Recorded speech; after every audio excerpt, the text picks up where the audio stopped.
Thank you for watching Scary Animal Attacks. If you like this episode, please remember to hit the like button and leave a comment or two, then subscribe and click on the bell to receive notifications whenever we release new episodes. Welcome back to Scary Animal Attacks. Today's episode takes us to Altha, Florida, to a big tent revival. The area is humid and sunny as nearly all of Florida is year-round. The location of the revival was at an abandoned blacksmith shop and was filled to capacity with around 100 people. The worship was lively and raucous as most Penecostal worship services are. The head preacher was quite the daredevil and was hoping to grow his congregation's faith. George Hensley was born in 1881 and on July 25th of 1955 was around 74 years old and as vibrant as ever.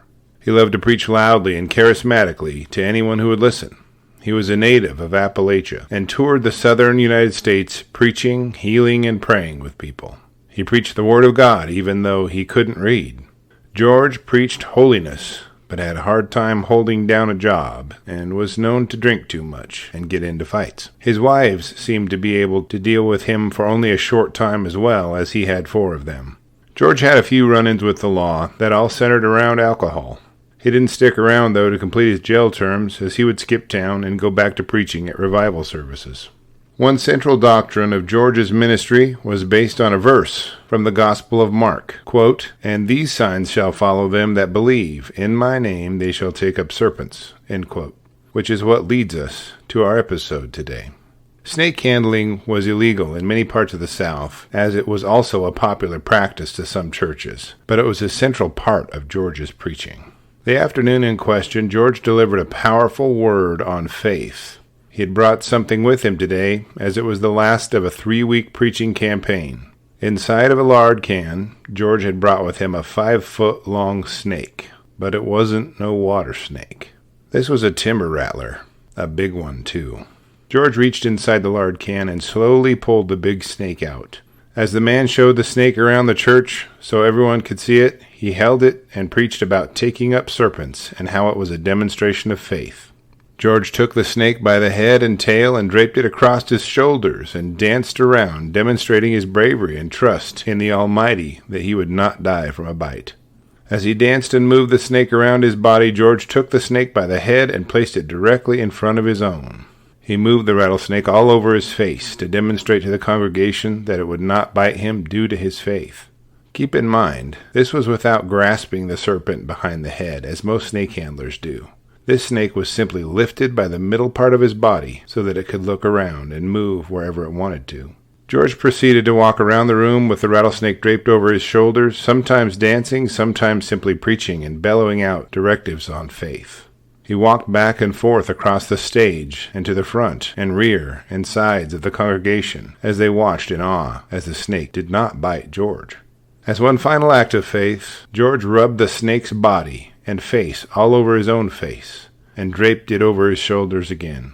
Finally, he decided to return the rattlesnake to the lard can and bring his lesson on faith to a close. George gently grasped the serpent's body and began leading it into the can opening, and was at a point where he would have to release his grip on the snake's neck to guide the tail end into the can. As he released it with his right hand, the snake coiled up and struck him right on the wrist. Now, this was not the first time George had been bitten. He claimed to have been bitten 400 times before this, but had always been healed by faith. It turns out the 401st bite was going to be a little different. George quickly became obviously ill and was experiencing extreme pain and discomfort. He began demonstrating some of the common symptoms of rattlesnake bite. His pain caused him to gasp and wince, and the burning and tingling in his wrist added to the discomfort. His arm soon began changing colors. It turned bluish in color for nearly the entire length of his arm, as the bite apparently struck a blood vessel circulating the venom through his body quickly. The arm also began swelling and became somewhat disfigured from the effects of the venom. In just a few minutes, George began vomiting blood and retching on the ground. Service attendees wanted to take him to get medical help and save his life, but George refused as he winced in pain.